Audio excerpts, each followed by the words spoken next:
Hello and welcome to DeepSeededGeek. This is a very special episode. I am so freaking excited for this. I have been looking forward to this all month. With me here today are three good friends of mine who have agreed to play through a particular game for the month so that we could all come in together and discuss it. So, without further ado, you guys know me, I'm Jason, and we're going to start from, what is that, right or left? I don't know. That side, and we're going to come around here. Everybody's going to introduce themselves to you guys, and they're going to tell us what was the first game that you actually bought out of your own pocket? Oh, good question. Okay, hello everyone, my name is Corey Reggett. I'm a friend of Jason's from the real world. The very first game that I ever bought with my own money was Shining Force for the Sega Genesis. Really? Nice. Yeah. Dude. I played the crap out of it. That was my 13-year-old summer. I still right revisit that once in a while. Absolutely, Yeah. great game. Great game. Cool. Josh. I guess the first one I ever ended up getting would be Battletoads versus, was it Battletoads? It was Battletoads Double Dragon. Oh yeah. It's gonna be like the top game to buy. Like, Oh, wow. it cost me $20, I think, or something. Like Oh. $20 when you're in grade 3 is like That's all my a lot of money. birthday That's money. a It's a lot of McDonald's. It's my birthday money, so Thank yeah. God for godparents, eh? Yeah, indeed. Right So on, right on. that was it. Cool. I'm Kip. The first game I ever bought with my own money was Ultima 7 for the Apple IIc. Nice. Respect. Glory be to the old Played times. that hardcore for many a month. Good times. Right on. Yeah. Alright. So, the game of the month that we had today, or this month I should say, was The Walking Dead. A lot of people know it because there's a popular TV show out there. Before that even existed, there was an even more popular comic book series. I'm not too sure if, and I know you've read it because I forced it on you, and you've read it too. Oh, yeah. Josh, Oh, yeah. have you tackled? I think you tackled one of the books, haven't you? None. None. Okay. No, I'm sorry. Unfortunately, I have a busy life. No.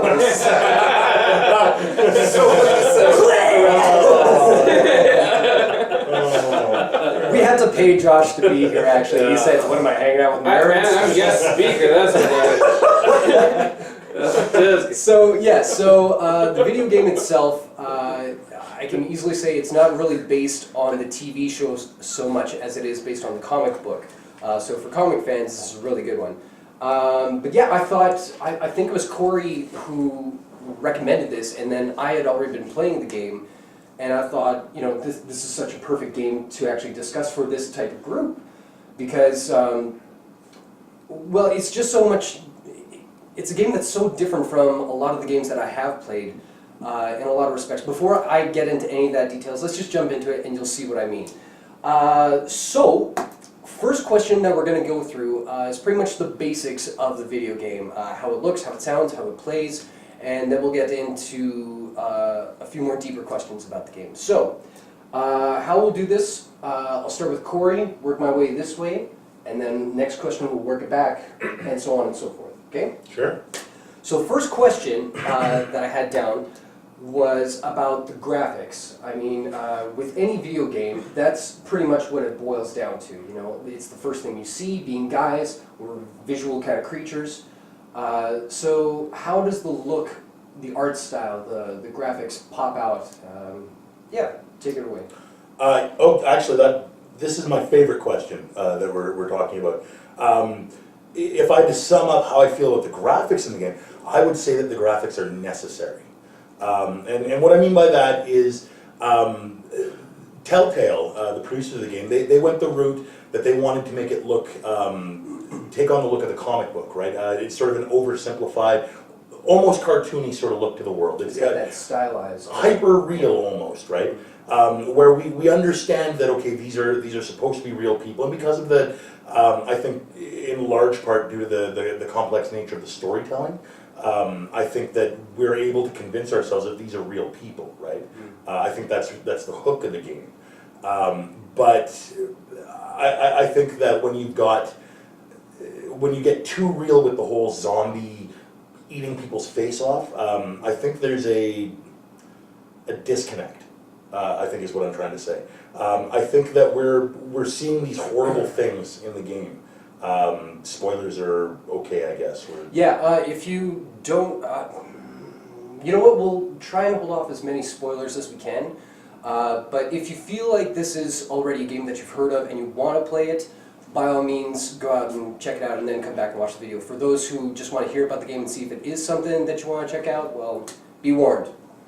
Go ahead. Right on. You're in this game. You're dealing with a lot of really nasty situations, surprisingly nasty situations. I think, right? Yeah. So I think the art style is the way it is to help us get through, to help us patch over those sort of rough spots without getting too emotionally devastated by it all. You know. Because I was talking about it to someone who is watching the TV show, and I'm on the comic book fence, and as you well know, in the comic books it gets very graphic, and there's no way to kind of do what the video game kind of does, which it kind of, almost stylistically, it makes it more of like a cartoon of Well, itself. the game would have to be a cartoon of some kind for Yeah. it to be a game, right? Yeah.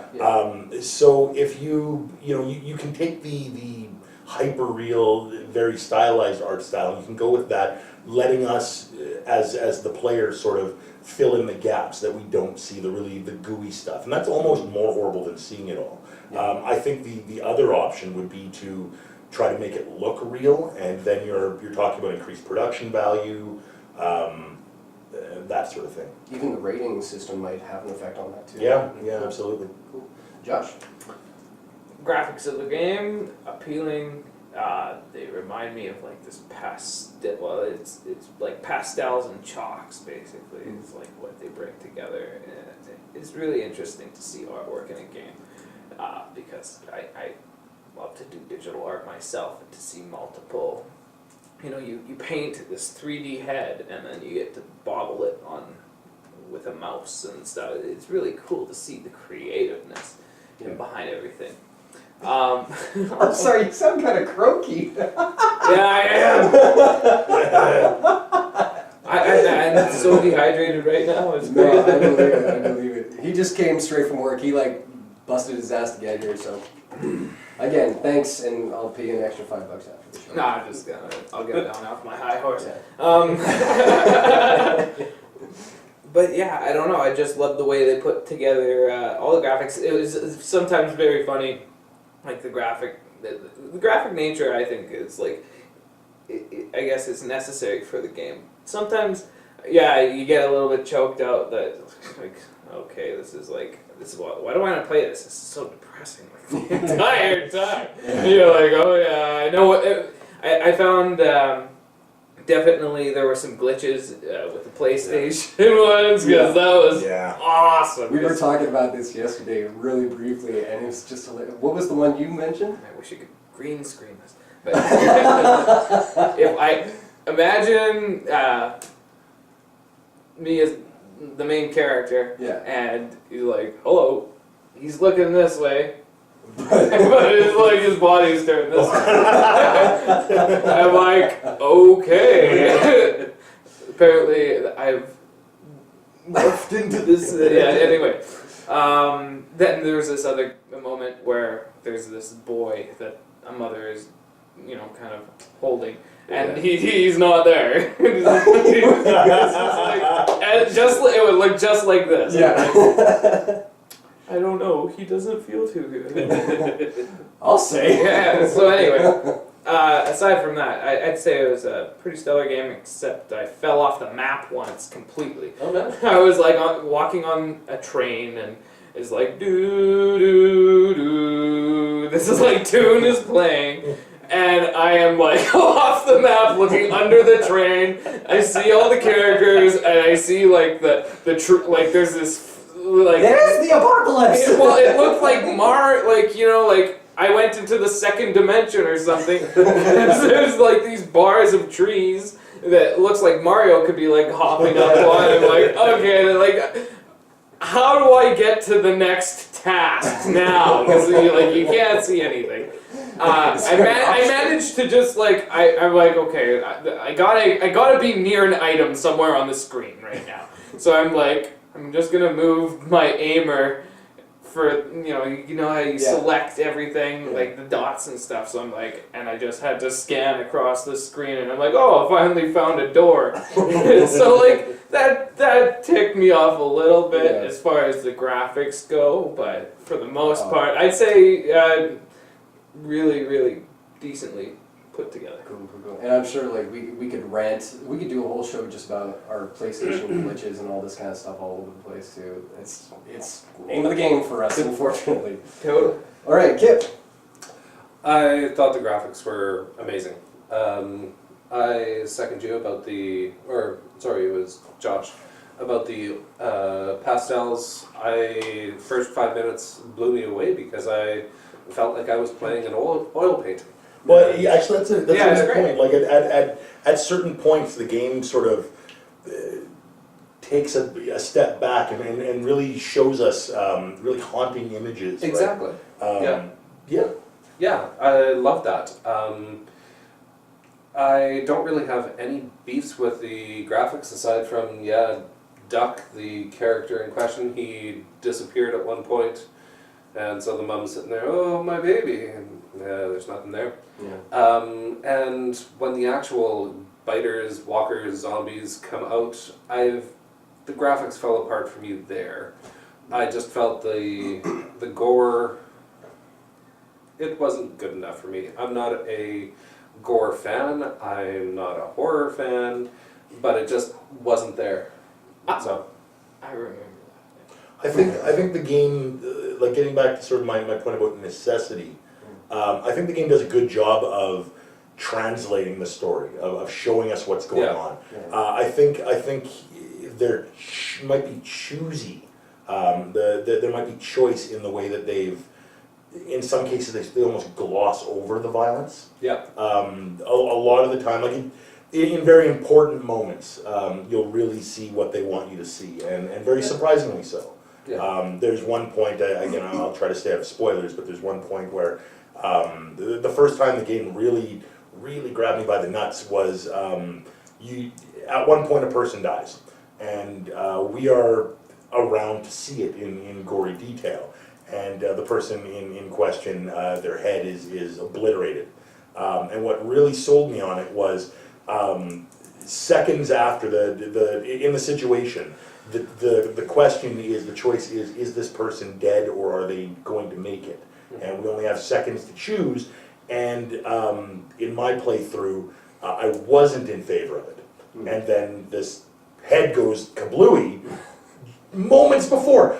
Seconds before his head goes kablooey, I swear I saw his jaw twitch. Yeah. I swear. I know exactly. You know, and I was like, no. So the game. I was so close. You know, it plays tricks on us. I Yeah. I defy you to tell me any different in that sense. Yeah, for sure. Mhm. Sure. The only thing I would add is just from the comic book perspective. I've been collecting the book since like issue 1. I've got all of them. I got the trades. I'm a huge fan of that. And it's with any kind of thing. It's like if you're a fan of Batman in any respect, and you go to play the Batman games, the amount of attention that they put into these games for the heart and soul of it, for the fans, is just staggering. And it's like the game goes to a whole new level for that, you know. And just to see the Walking Dead art style be so perfectly reflected in this game compared to the books is just... the game is exceptional for me on itself, but when you add in the actual art style that they meticulously reproduced for this game, it blew it out of the water. Well, you So see great. in the first episode, you see some characters from the comic book series, right? True. And they fit right in. Yep. They look like they've been taken right out of the book and put into the game. Mhm. Yeah. The only beef I would have is just that it's not really a beef, it was something that really took a while for me to get used to. It's just the eyes of the characters. And it comes back to what you guys were kind of getting to, where it's like you have to stylize it a little bit, because if you make it too realistic, it could make it a little less appealing to the mass market. Well, in a game where, and I'm looking at Heavy Rain as well, in a game where we're responsible for the lives of people around us, and we've got these horrifying things going on. Just how much detail do we want to see? Yeah. You know, I will say a note about the eyes though. I sometimes find that I'm a little confused as to a character's emotional state because of that. Yes. You know? Yes. But that'll also let you decide how things are going Certainly, down. So certainly. that might be intentional. Mm-hmm. Certainly. And the only thing that would kind of take away from my statement there about my discomfort was that because Walking Dead is a licensed game and they try to stick with the look of it, being a developer like Telltale, you always want to have a little bit of your own signature in it.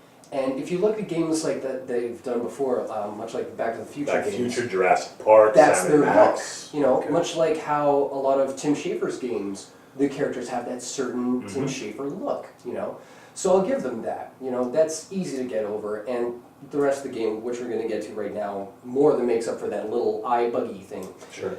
So next up is the sound design, specifically atmosphere kind of stuff, voice work, and music. Any of those you can talk about for sure later on. We're going to start with Kip this time.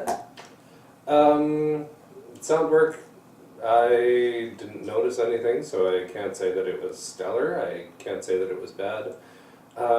Music-wise, the haunting Walking Dead music, that really, really does nicely in a lot of moments. Yeah. Yeah. Yeah, I can't say anything sound-wise really stuck out for me. So. What about the characters, the way the voice acting was done? Yeah. Clementine, oh man. Oh, I know, Yeah. right? Clem. Oh, Clem. Yeah, you just gotta love Clementine from the first moment she pops on the screen. Yeah. She's really well done. The character that you control, Lee Everett? Lee Everett, yeah. Yeah. I thought that his voice, fantastic throughout. Yeah. Well done, no beefs. Cool. There was a doctor's. I'm not gonna spoil any names or anything like that. But totally, like,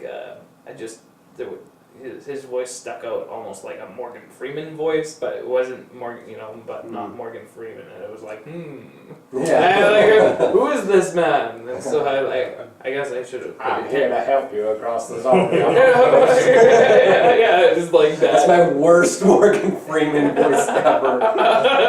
My voice is always up here. I don't know what the hell I'm doing. Down here. Sorry, go ahead. No, I don't. It's off to you now.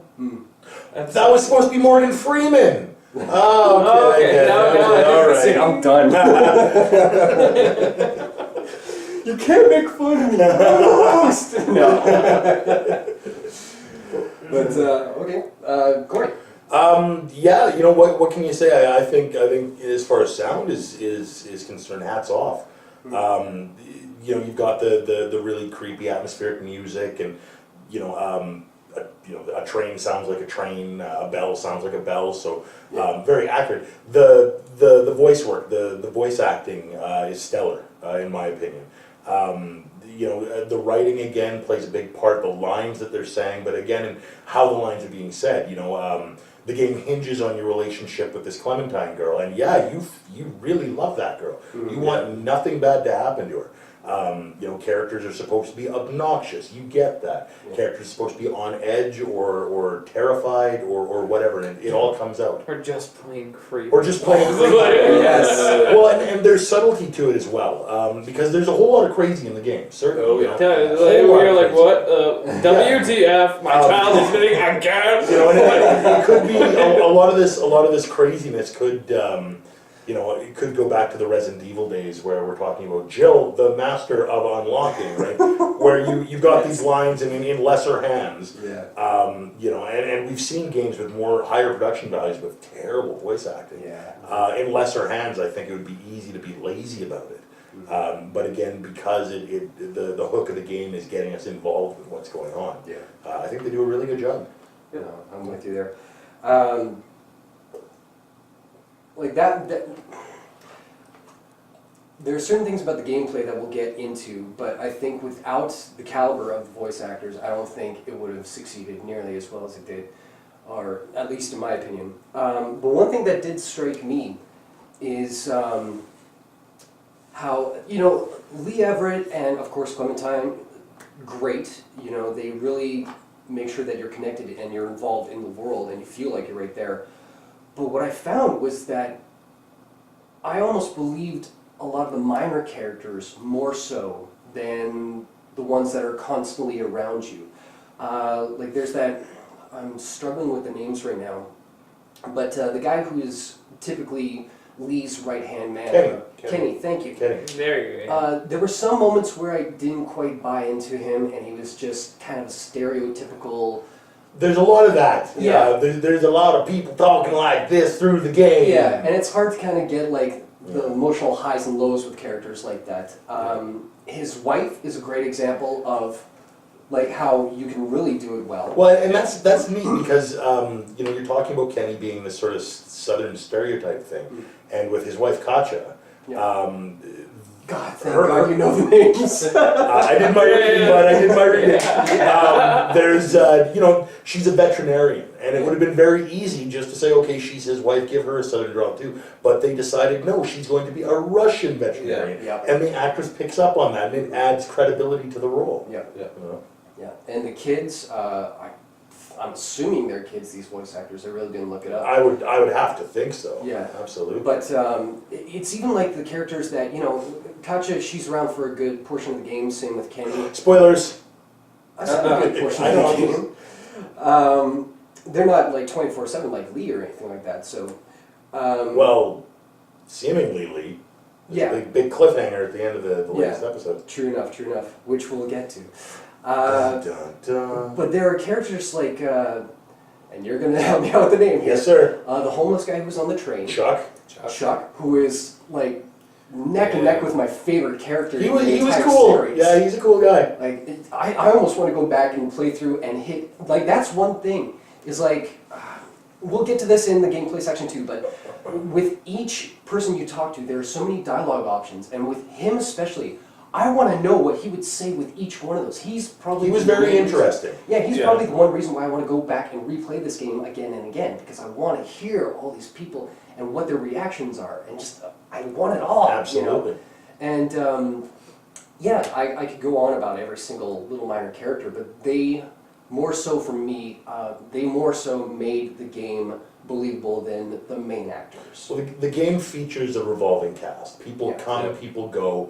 By and large, you've got a core cast that seem to be there for the duration, but you never know. It's The Walking Dead, right? If you watch the TV show, you know this to be true. Yeah, it's the hallmark of the franchise is that you can never attach yourself to one character for too long.